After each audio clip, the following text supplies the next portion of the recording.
Maurice Piguet, né en mars 1951, originaire de la commune du Lieu, micromécanicien de profession, nous partage au long de ce reportage sa passion sur les projecteurs de cinéma. L'exposition que j'aimerais vous faire découvrir a été faite à l'occasion de la sortie du livre de M. Daniel Raymond, La Bobine, un cinéma à la Vallée des Joux. M. Daniel Raymond a eu l'idée de se plonger dans les archives de notre cinéma. Il a trouvé beaucoup de matériel de documentation et il a fait tout ce document très intéressant.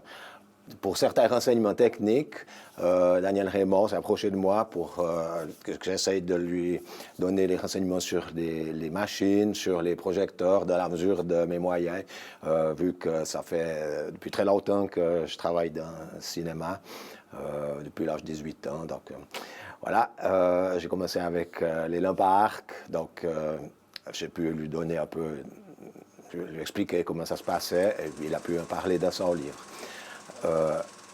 À l'occasion du vernissage, en somme de la sortie du livre, on a eu l'idée de faire une exposition dans le cinéma avec tout le vieux matériel qu'on a pu retrouver. Entre autres, il a fallu reconstruire le tout vieux projecteur Heinemann avec des pièces qui se trouvent un peu partout dans le cinéma, que mon père avait gardé aussi chez lui. Ce projecteur avait été démonté, il était en pièces détachées et il a pu être reconstruit. Il n'est pas tout à fait dans l'état où il était quand il a travaillé, mais enfin, on pourra le voir fonctionner. Voilà, alors je vous invite à découvrir l'exposition. On va commencer la visite de notre exposition par la première vitrine. Dans cette vitrine, on a des petits objets qui relatent un peu la vie du cinéma et, entre autres, un élément très important qu'on va retrouver sur les deux projecteurs. Il s'agit de l'entraîneur du film, de l'entraîneur qui est monté sur la Croix de Malte. C'est ce petit tambour denté qui tourne chaque fois d'un quart de tour et qui entraîne le film une image après l'autre à la cadence de 24 images à la seconde. D'accord? Donc, c'est une pièce qui est arrêtée, qui démarre un quart de tour, qui est arrêtée, qui démarre d'un quart de tour. Elle est très allégée pour avoir le moins de masse possible, bien entendu, pour diminuer son inertie. Alors, on va les retrouver après sur les projecteurs. Quelques autres petits objets souvenirs. Il s'agit de la manivelle de lancement du projecteur Heinemann, qui a été remplacée par un galet maintenant, mais elle était dans le matériel. Des objets plus importants qu'on a beaucoup travaillé avec. Il s'agit de la machine à couper le film et à racler pour pouvoir faire le collage. Le collage faisait sur ce petit objet, cette petite machine-là, c'est une tresse à coller. On mettait les deux parties du film, de la colle, et on pressait, on attendait quelques minutes, et le film était collé. Ici, on a un miroir elliptique. Ce miroir elliptique était monté, enfin, c'est un miroir de rechange pour la lanterne du projecteur Heinemann. C'est le miroir qui reconcentre la lumière sur la fenêtre de projection de l'appareil. Hein.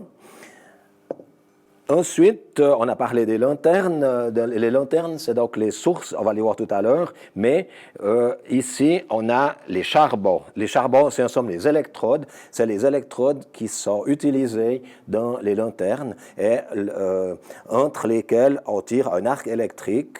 Il y a deux électrodes l'une en face de l'autre, on tire un arc électrique et c'est la lumière dégagée par cet arc qui est reconcentrée après par le miroir elliptique sur la fenêtre de projection et après, bien entendu, qui est diffusée sur l'écran. Des charbons à basse intensité pour la première génération de lanternes et des charbons à haute intensité. Ils sont plus petits, mais ils sont enrobés de cuivre. Pour améliorer la conductivité électrique.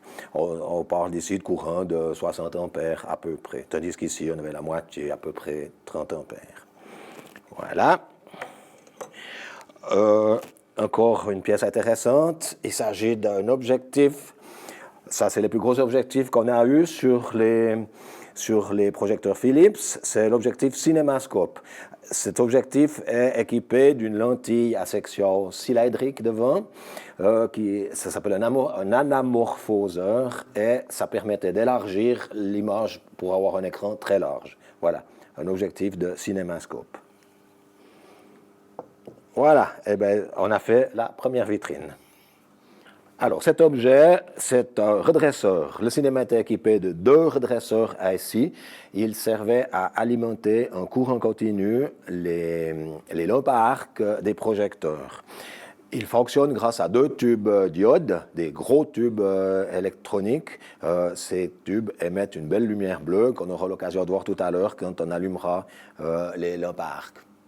Ici, on a eu la chance de conserver les anciennes lanternes à arc qui ont équipé le projecteur Philips qu'on verra fonctionner tout à l'heure. Alors, on va revenir tout à l'heure sur ces lanternes, on les fera fonctionner, mais on voit une lanterne basse intensité, une lanterne haute intensité. Dans cette seconde vitrine, on découvre déjà que notre cinéma était très bien équipé, vu qu'il avait le téléphone interne. Un appareil se trouvait dans la cabine de projection, un autre à la caisse, un autre dans les loges, et un autre se trouvait encore sur la scène. On n'a plus ça maintenant. On voit aussi les écouteurs qui étaient mis à disposition des personnes malentendantes. Certains sièges étaient équipés d'une prise où il suffisait de brancher cette fiche et d'avoir le son comme ça. Ce gros tube, eh bien, c'est le même que ceux qui sont montés dans le redresseur dont on a parlé tout à l'heure. Ces tubes, ici, viennent d'un des anciens amplis à tubes qu'on aura aussi l'occasion de voir tout à l'heure. Et pour finir, un rhéostat, c'est avec ce rhéostat qui était dans la cabine, et ce rhéostat permettait au début du film de baisser la lumière, et à la fin du film de remonter lentement la lumière, de façon à ne pas surprendre les gens par une illumination trop agressive, trop brutale. Voilà. Alors, cette imposante caisse contient l'ancien ampli à tube. Voilà. Et il s'agit de 2 racks. Ce rack supérieur servait à alimenter les lampes excitatrices. Ces lampes excitatrices éclairaient le film et envoyaient sur la cellule photoélectrique l'image du son qui serait diffusée après par l'ampli, et l'ampli qu'on a ici sur le rack inférieur. C'est un ampli à tube, c'est un ampli avec des tubes électroniques, et bien entendu, il fallait qu'en cas de panne, on puisse se dépanner. Alors, il était monté sur un rack, et on avait un second ampli de rechange. Il suffisait en cas de panne de le sortir. On voit les connecteurs là derrière. On allait chercher l'autre ampli, et on avait qu'à le renfiler, et la séance pouvait repartir, bien entendu, après qu'on ait attendu le temps que les lampes, les tubes électroniques aient chauffé, parce que bien entendu, ça ne démarrait pas tout de suite. Un système ici permettait aussi de faire le diagnostic des tubes. Avec ce sélecteur, on allait mesurer les tensions sur chacun des tubes, et on pouvait voir quand ils arrivaient usés.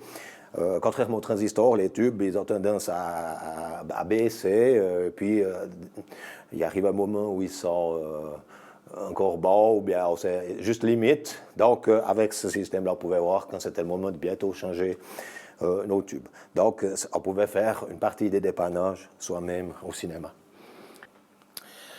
Après l'ampli à tube, est venu du matériel plus moderne, l'ampli à transistor, qui a déjà beaucoup diminué de volume, comme on peut le voir ici.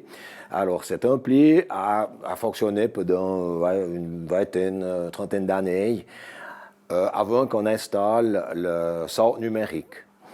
Le son numérique était lu sur le film par un lecteur numérique qui est ici, qui a été démonté du projecteur Philips qu'on verra tout à l'heure, et qui reste ici comme matériel comme souvenir, quoi.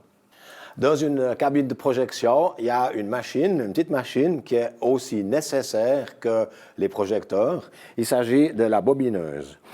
Alors ici, c'est la toute vieille bobineuse qui se trouvait dans la cabine avec un moteur d'époque dans lequel il vaut mieux pas égarer ses doigts. Mais voilà, tous les films qui ont été projetés ont été rembobinés jusque dans les années à peu près 80 sur cette bobineuse. Alors voilà notre tout vieux projecteur Ernemann qui a été en service de notre cinéma entre 1933 et 1957. C'est ce projecteur dont on a parlé tout à l'heure, dont les pièces étaient réparties un peu partout dans le cinéma et puis chez mon père aussi, voilà, qu'il a fallu rassembler pour le reconstruire. Et puis voilà le résultat. Le socle, il a fallu refaire un nouveau socle parce que le socle d'origine a disparu. C'est Paul Cardinaux qui a fait un magnifique socle en bois. À l'origine, c'était un socle, c'est une caisse et dans cette caisse, il y avait l'amplificateur pour le son. Voilà comment se présente. Mais on a une bonne idée de comment se présentait le projecteur. Alors, il se compose de plusieurs parties. D'abord, la source lumineuse, on appelle ça la lanterne. Ici, c'est donc une lanterne à arc. Voilà, je l'ouvre ici. À l'intérieur de la lanterne à arc se trouvent deux charbons, c'est deux électrodes, on dit les charbons, donc, mais c'est des électrodes qui sont sous tension. Et lorsqu'on veut allumer la lampe, on court-circuite les charbons avec le petit bouton qui se trouve là derrière la lanterne. On les fait avancer. Et au moment où on les court-circuite, ça amorce un arc, on les récarte. Et puis l'arc reste amorcé. Et c'est ça qui nous fait la lumière qui va être utilisée pour passer à travers le film et illuminer l'écran. Lorsqu'on faisait la projection d'un film avec un projecteur comme ça, une des missions de l'opérateur, qui était d'ailleurs assez astreignante, c'était qu'il fallait toujours surveiller l'usure des charbons. Et pour compenser l'usure, donc, l'opérateur, toutes les 2 ou 3 minutes, avec l'aide du bouton qu'elle a derrière, il devait rapprocher les charbons pour compenser la consommation de charbon. S'il oubliait, au bout de 4-5 minutes, l'arc s'éteignait parce que la distance entre électrodes était devenue trop grande et l'arc se désamorçait. Là se trouve un système de volets qui permet d'isoler la lanterne avec la partie où il y a la projection. Ça doit être absolument fermé tant que le film n'avance pas et que c'est allumé là. Sinon, on fait une surchauffe. Et les anciens films étaient très inflammables et on risquait de les faire prendre feu. Mais même les nouveaux films, si on surchauffe, on bousille les images qui sortent de la fenêtre de projection. Donc, ce volet doit être tout le temps fermé et c'est seulement après avoir fait la mise en marche du projecteur qu'on laisse passer la lumière. Ensuite, ce qu'on a sur projecteur, qu'on retrouve d'ailleurs sur tous les projecteurs, c'est un carter pour la bobine de film qu'on va passer, d'ailleurs que je vais déjà mettre en place. Voilà. Ici, donc on mettra le film en place tout à l'heure. Je la referme. La sortie du carter, on a un appareil, un système ici, ce qui s'appelle un étouffoir, et le film passe à travers cet étouffoir. Ça permet d'interdire au feu de remonter si tout d'un coup on avait un début d'incendie vers la fenêtre de projection. D'accord? Alors, le film passe ici, il va passer là, dans cette première roue dentée, le débiteur supérieur, ça s'appelle.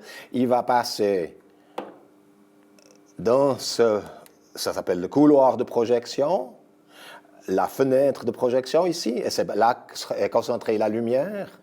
Ensuite, le film va arriver sur cette petite roulette, ça s'appelle l'entraîneur à croix de Malte, et c'est cette petite roulette qui tourne chaque fois d'un quart de tour, si je le fais tourner là lentement, elle fait un quart de tour, elle s'arrête, elle fait un quart de tour, elle s'arrête. Et tout ça 24 fois à la seconde. Je peux même faire tourner. Voilà, une fois que le film sera mis, ça sera comme ça. Et ça se passe en synchronisme avec l'obturateur qui est ici, qui, lorsqu'une des pales passe devant, c'est à ce moment-là que le film avance. Une fois que la pale ouvre, laisse passer de nouveau la lumière, le film est immobile, on a la pale d'anti-scintillement qui refait une interruption de lumière, de nouveau un éclairement de l'image, et à ce moment-là, le film va de nouveau avancer quand cette pale-là va passer devant l'objectif. On le verra tout à l'heure. Le film passe ensuite dans le lecteur du son, il va passer ici, il va passer là, il va passer sur un tendeur ici. Ici, ben, malheureusement, on n'a plus la cellule photoélectrique, mais c'est ici qu'elle devrait être. Une ampoule qui est ici va éclairer la piste optique du film et les modulations qui sortent de la piste optique du film seront reprises par la cellule photoélectrique et le signal de cette cellule photoélectrique sera envoyé à l'amplificateur. Voilà. Ensuite, le passage du film, il vient sur le débiteur inférieur. Et, on va le passer là, avec un petit galet pour l'empêcher de sauter. De nouveau, un étouffoir. Alors, de nouveau, un étouffoir qui empêche là le feu d'entrer là, si tout d'un coup il y avait un début d'incendie ici. Et voilà la description de notre projecteur. On va procéder maintenant à la mise en place d'un film. Alors, on en tire un bout par terre. On le passe dans l'étouffoir. Dans le débiteur supérieur. Ensuite, dans le couloir de projection, on laisse une petite boucle en haut. On contrôle que la boucle, là elle est trop petite, donc on ragrandit la boucle.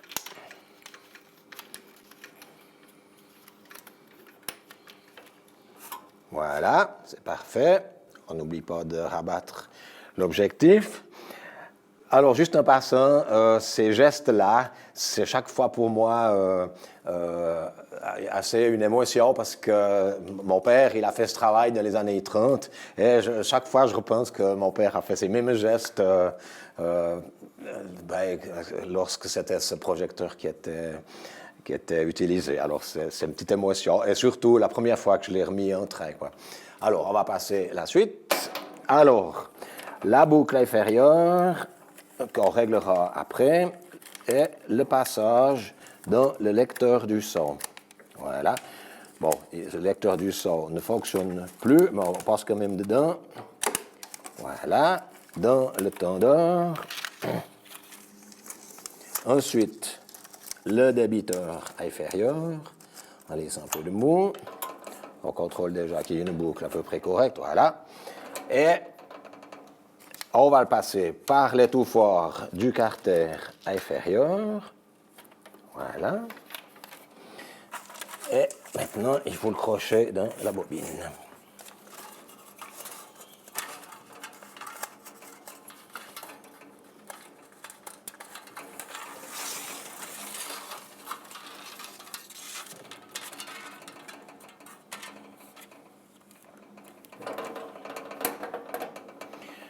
Voilà, maintenant, le contrôle des boucles, c'est à peu près correct. Celle-ci est peut-être un petit peu grosse, on la diminue un petit peu.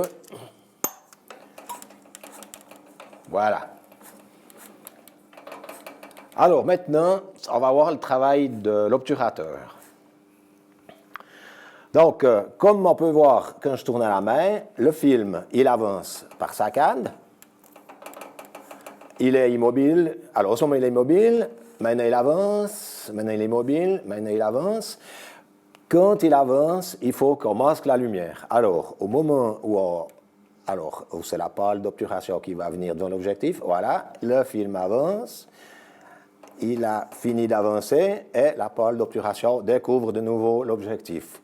Après, la pale de scintillement et après, de nouveau, la pale d'obturation l'avance du film, et ainsi de suite, ainsi de suite.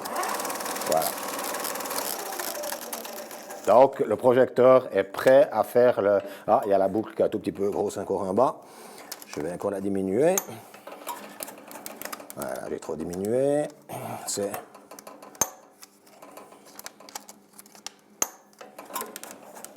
Voilà. Alors, le projecteur est prêt à démarrer. Maintenant, il faudra bien entendu allumer la lumière et on pourra commencer la projection. Je vais procéder maintenant à l'allumage de la lampe à arc. Donc, maintenant, les charbons sont sous tension. Je vais les court-circuiter un petit coup. Et voilà. Alors, maintenant, l'arc s'est amorcé.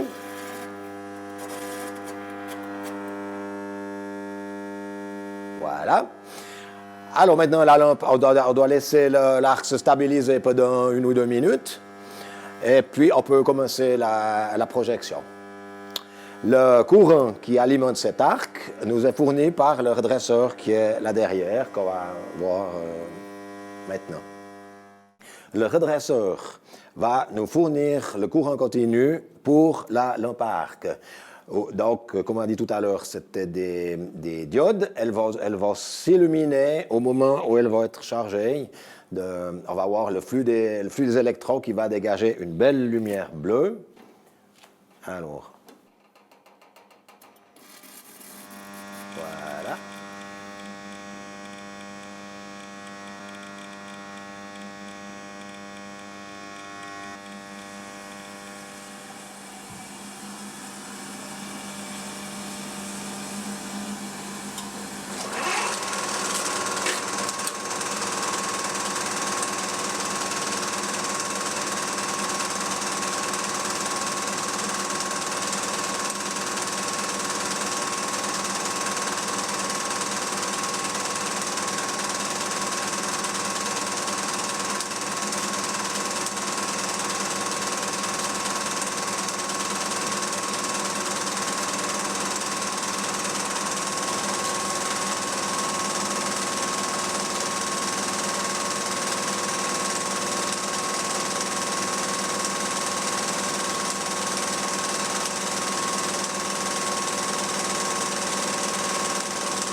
On passe maintenant au projecteur Philips FP5.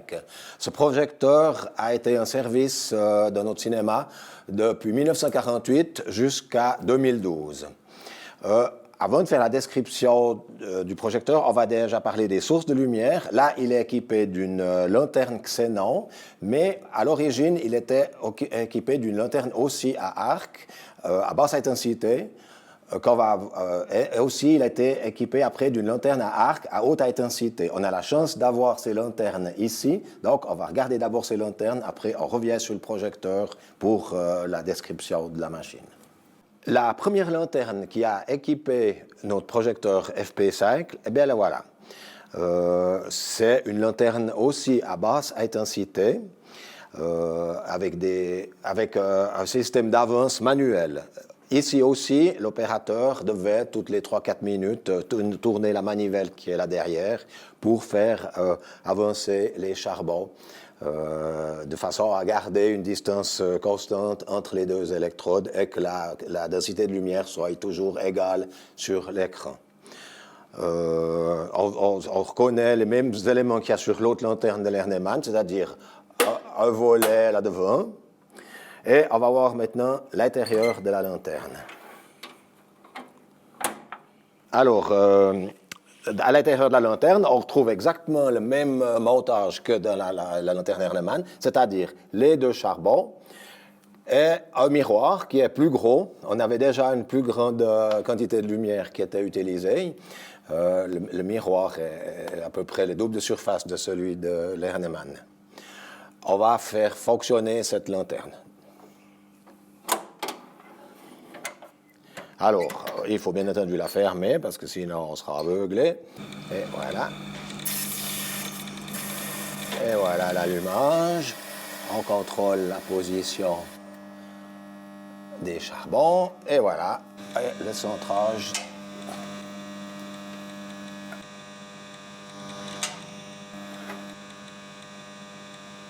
Et voilà, si elle était montée sur le projecteur, il n'y aurait plus qu'à démarrer le projecteur pour passer le film.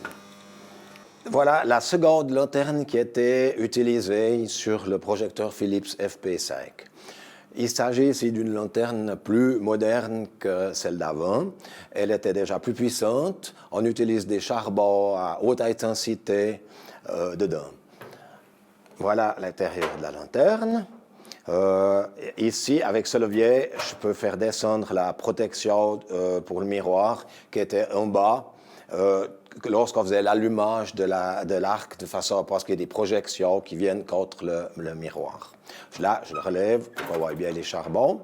Alors, le charbon positif, le charbon négatif, ils sont montés sur des petits chariots qui sont entraînés par une vis mère, d'un côté comme de l'autre.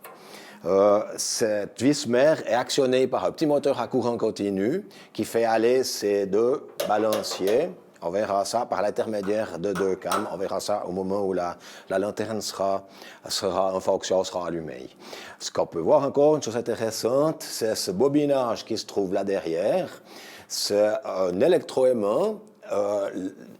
Dans cet électroaimant, le courant qui est utilisé pour la lampe à arc passe et crée un fort champ magnétique qui fait un soufflage de la flamme de l'arc de façon à ce qu'elle ne vienne pas lécher le miroir et le détériorer.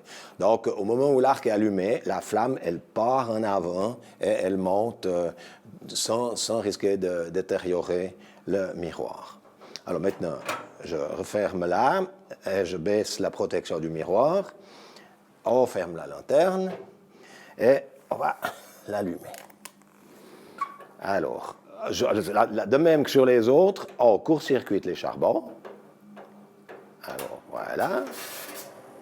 Et voilà, l'arc est amorcé. Ici, on a un petit écran qui nous permet de placer le cratère du charbon positif à la bonne position. C'est-à-dire, il faut qu'il soit au foyer de l'ellipse du miroir, le premier foyer de l'ellipse du miroir.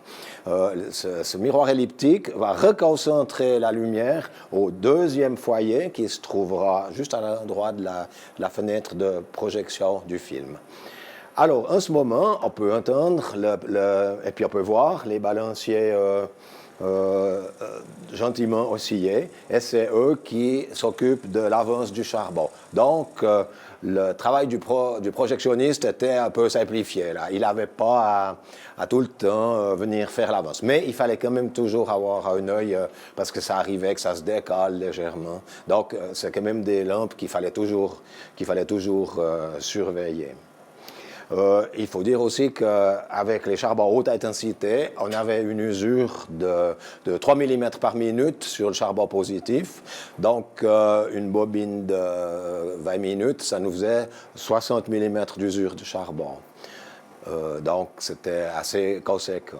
On devait donc veiller, lorsqu'on passait nos films, on devait veiller à ce qu'on ait toujours une longueur suffisante de charbon avant de lancer une bobine pour pouvoir bien aller jusqu'au bout de la bobine. Sinon, il fallait faire une interruption, remettre un charbon neuf, en faisant attention de ne pas se griller les doigts, et puis repartir. Mais donc, c'était le travail du projectionniste de contrôler que son charbon était suffisamment long avant de faire le lancement du projecteur.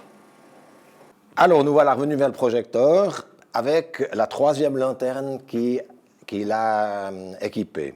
Là, c'était beaucoup plus confortable pour le projectionniste parce que cette lanterne, elle est équipée d'une lampe xénon. C'est aussi une lampe à arc. Voilà. Mais l'arc, il se fait dans une atmosphère de xénon entre les deux électrodes. Une haute tension fait l'amorçage, et puis après, il n'y a plus besoin de s'en occuper. Voilà, donc ça a été un grand pas pour le confort du projectionniste, le passage à ces lanternes-là. Bon, pour la démonstration et pour la conservation du projecteur, j'ai monté une ampoule halogène de 150 watts, là, qu'on va faire juste aller. Comme ça, on peut faire des projections à faible distance. Ça va très bien pour faire les démonstrations. Voilà. Alors, on a la chance de pouvoir montrer ce projecteur avec les 3 générations de lanternes qui l'ont équipé. La suite du mécanisme. Ce projecteur, il ressemble beaucoup, enfin, comme tous les autres projecteurs 35 mm, on retrouve la même construction, c'est-à-dire le carter supérieur dans lequel on va mettre la bobine du film qu'on va passer, l'étouffoir à rouleau. On retrouve le même système, le dévidoir supérieur, la boucle, le couloir du film, le petit tambour d'entraînement à croix de Malte, la boucle inférieure se fera là, le lecteur du son qui est ici. Il va passer devant comme un petit projecteur où l'image de la piste sonore sera projetée sur la cellule photoélectrique qui se trouve ici à l'arrière. Le cheminement du film continue là. Le film va revenir là, dans le débiteur inférieur. On va le faire passer dans l'étouffoir du carter inférieur et le crochet sur la bobine enrouleuse. Quand j'ai commencé ce métier, à la fin des années 60, le programme, c'était différent de maintenant. C'était plus complet. On commençait toujours le spectacle par les actualités. On avait d'une part le Ciné-Journal suisse, c'était les actualités nationales, et on avait aussi le Pâté Magazine, c'était les actualités françaises. On avait des fois un petit dessin animé ou bien un autre petit complément, et seulement après commençait le film proprement dit. Donc, on peut s'imaginer une bobine d'actualité, une deuxième bobine d'actualité, un complément, plus entre 6 et 8 bobines de film. Voilà, on était facilement à 10 bobines. C'était pas le chômage en cabine. Hein. Alors, ici, j'ai une bobine d'actualité. C'est un ancien Pâté Magazine français qui date de 1968. Et on va le mettre, on va le démarrer, on va faire comme si on était, il y a 40 ans, au cinéma.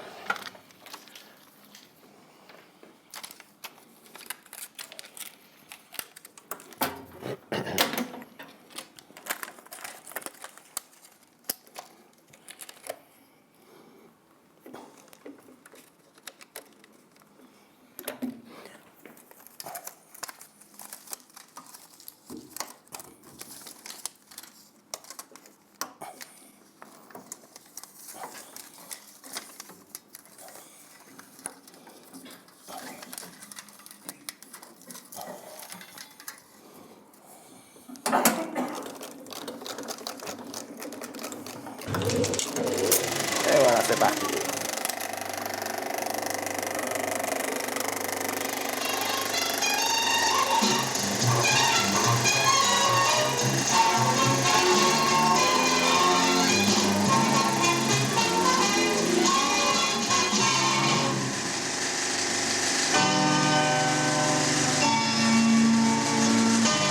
Théoricien de la défense tous azimuts, le général Ayret avait à Reagan dirigé les 2 premiers essais nucléaires français. Nommé commandant supérieur des forces en Algérie après le putsch des généraux, il était depuis 1962 chef d'état-major général des armées. C'est dans cet avion qu'il devait trouver la mort à La Réunion. Ce document, réalisé à l'escale de Madagascar, montre les dernières images du général Ayret, officiellement accueilli à Tananarive, de son épouse et de sa fille qui l'accompagnaient dans ce voyage et devait disparaître avec lui dans l'accident de La Réunion. Le président de la République malgache, M. Tsiran, avait eu avec le général Ayret un entretien sur les accords de défense et de coopération franco-malgaches. Dans les nouveaux locaux d'Air France, à Maine-Montparnasse, le président Georges Galichon a reçu le diplôme United States Travel Service, hommage du tourisme américain aux efforts de la compagnie française en faveur des voyages aux États-Unis.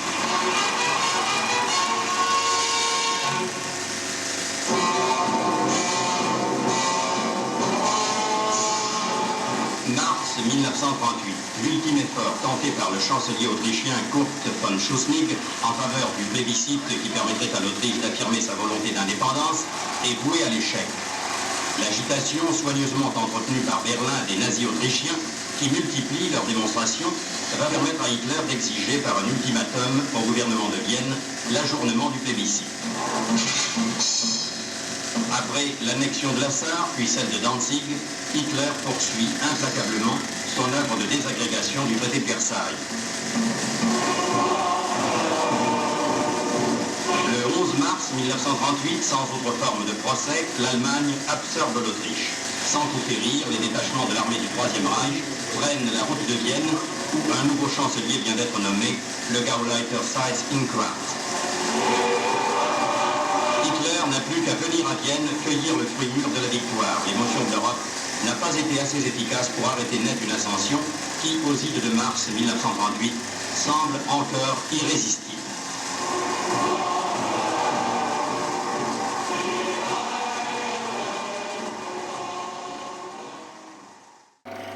Alors voilà, notre bobine d'actualité est terminée. Il ne reste plus qu'à la rembobiner.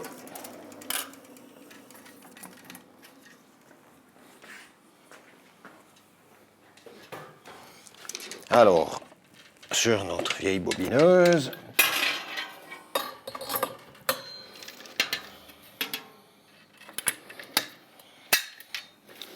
on la met en place et